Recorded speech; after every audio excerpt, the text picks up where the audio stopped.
नमस्कार साथियों, दून पाठशाला में आप सभी का बहुत बहुत स्वागत है।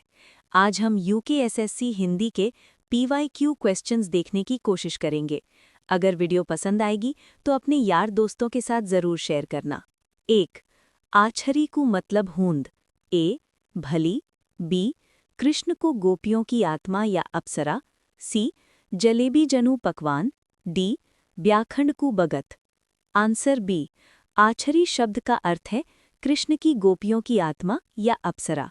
ये शब्द ब्रज भाषा का है और इसका प्रयोग कृष्ण की गोपियों के संदर्भ में किया जाता है। गोपियां कृष्ण की अनन्य भक्त थी और उनसे अटूट प्रेम करती थी। उन्हें अप्सराओं के समान सुंदर और दिव्य माना जाता था। 2. निम्नलिखित में से कौन सा गढ़वाली लोक गायक नहीं है? A. Jeet Singh Negi. B. Jagdish Bakrola. C. Kishan Singh Pawar. D. Gajendra Rawat. Answer D. Gajendra Rawat Garhwali लोक गायक नहीं है। गढ़वाली लोक गायकों में जीत सिंह नेगी, जगदीश बकरोला और किशन सिंह पवार प्रमुख नाम हैं। ये गायक गढ़वाली संस्कृति, लोकगीतों और पारंपरिक धुनों को लोकप्रिय बनाने के लिए जाने जाते हैं। 3. निम्नलिखित में से कौन सा कथन सही नहीं है? ए. अधिसूचना को हमेशा अन्य पुरुष में लिखा जाता है। बी. कार्यालय आदेश हमेशा उत्तम पुरुष एकवचन में जारी किए जाते हैं। सी. परिपत्र अन्य पुरुष में लिखा जाना चाहिए। डी. परिपत्र अन्य पुरुष में नहीं लिखा जाता। Answer D. परिपत्र को हमेशा अन्य पुरुष की शैली में लिखा जाता है। परिपत्र वो प्रपत्र होता है जो अपने अधीन कार्यालय या अन्य किसी कार्यालय को सूचना, निर्देश, आदेश अथवा अनुदेश देने के लिए तैयार किया जाता है। परिपत्र एक साथ कई विभागों को भेजा जा सकता है। 4. निम्नलिखित में से कौन सा कथन असत्य है? ए. जिठाण का अर्थ है देवरानी। बी. बौराण का अर्थ है बहुरानी। सी. ढांटी का अर्थ है अविवाहित स्त्री। डी. झड़नाती का अर्थ है पोते का पुत्र। Answer A. जिठाण का अर्थ है जेठानी, बौराण का अर्थ है बहुरानी, ढांटी का अर्थ है अविवाहित स्त्री, झड़नाती का अर्थ है पोते का पुत्र। 5.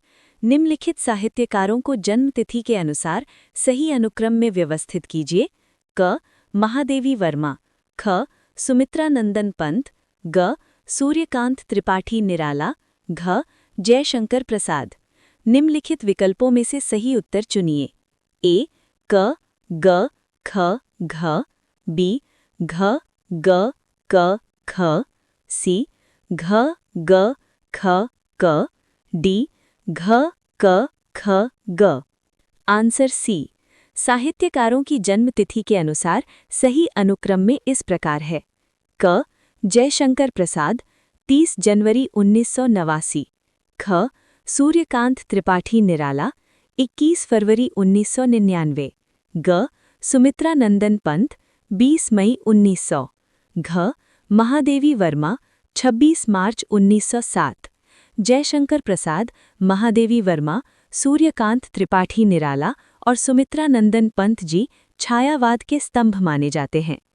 जौनसारी भाषा में मेहमान को क्या कहा जाता है? 6. ए. पाहुन। बी. पाहुना। सी. पौणा। डी. पावणा। Answer D. जौनसारी भाषा में मेहमान को पावणा कहते हैं। ये शब्द क्षेत्रीय बोलचाल में सामान्यतः प्रयुक्त होता है। अन्य विकल्प संबंधित हैं। पाहुन गढ़वाली और कुमाऊनी भाषा में मेहमान को कहते हैं। पाहुना भोजपुरी और अवधी में मेहमान का पर्याय है। पौणा बुंदेली और मालवी बोली में प्रयुक्त होता है। 7. इस प्रश्न में 2 कथन दिए गए हैं। इन दोनों कथनों का सम्यक परीक्षण करके सही उत्तर का चयन कीजिए। कथन 1 गले का हार होना। कथन 2 मंडू पोखील आफी देखील। ए. कथन 1 और कथन 2 का एक ही भावार्थ है। बी. कथन 1 हिंदी भाषा और कथन 2 गढ़वाली भाषा का मुहावरा है। सी. कथन 1 हिंदी भाषा और कथन 2 कुमाऊनी भाषा का मुहावरा है। डी. कथन 1 और कथन 2 विपरीतार्थक हैं। Answer C. दोनों कथनों का सम्यक परीक्षण करने पर कथन 1 हिंदी भाषा और कथन 2 कुमाऊनी भाषा का मुहावरा है, जिसका भावार्थ है कथन 1 गले का हार होना हिंदी मुहावरा है, जिसका अर्थ है बहुत प्रिय या अत्यधिक स्नेह का पात्र होना। कुमाऊनी मुहावरा कथन 2 मंडू पोखील आफी देखील है, जिसका भावार्थ किसी प्रिय वस्तु को अपने पास रखना। 8 कथन कुमाऊनी वाचिक परंपरा में लोकोक्तियों और मुहावरों का महत्वपूर्ण स्थान है। ये मौखिक परंपराएं लगभग सभी भाषाभाषी क्षेत्रों में एक रूपता प्रदर्शित करती हैं। कुमाऊनी और अन्यत्र समाजों में ये परंपराएं बराबर रूप से प्रचलित हैं। कथन को पढ़कर सही उत्तर का चयन कीजिए। ए कुमाऊनी कहावतों में लाक्षणिकता है, अन्य भाषा की कहावतों में नहीं।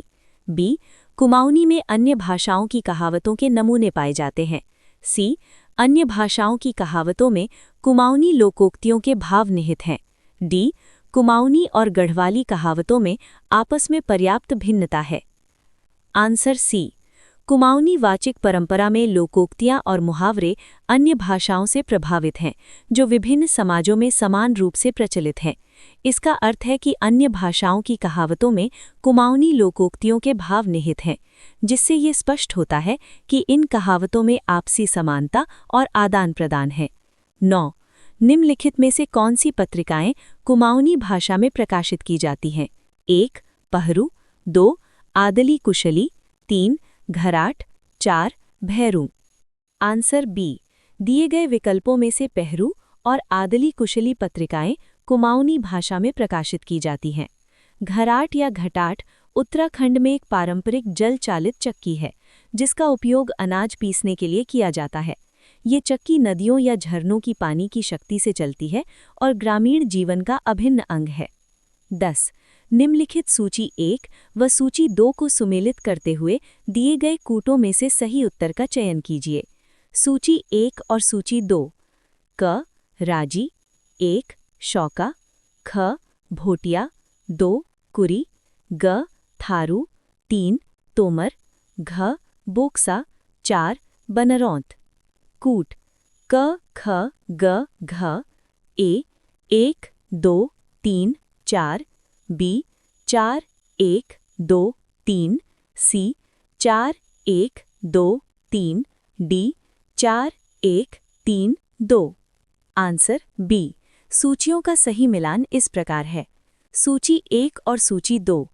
क राजी, 1 बनरौत, ख भोटिया, 2 शौका, ग थारू, 3 कुरी, घ बोक्सा, 4 तोमर। 11 निम्नलिखित कथनों पर विचार कीजिए। 1 बाजूबंद प्रेम गीत होते हैं। 2 छोंपती स्त्री पुरुषों का सम्मिलित मंडलाकार नृत्य होता है। 3 खुदेड़ गीत विवाह के अवसर पर दुल्हन की विदाई के समय गाए जाते हैं। 4 मांगल गीतों का गायन जागरों के समय किया जाता है। निम्नलिखित विकल्पों में से सही उत्तर चुनिए। ए 1 और 2 सही हैं, 3 और 4 गलत हैं। बी 1 सही है, 2 3 4 गलत हैं।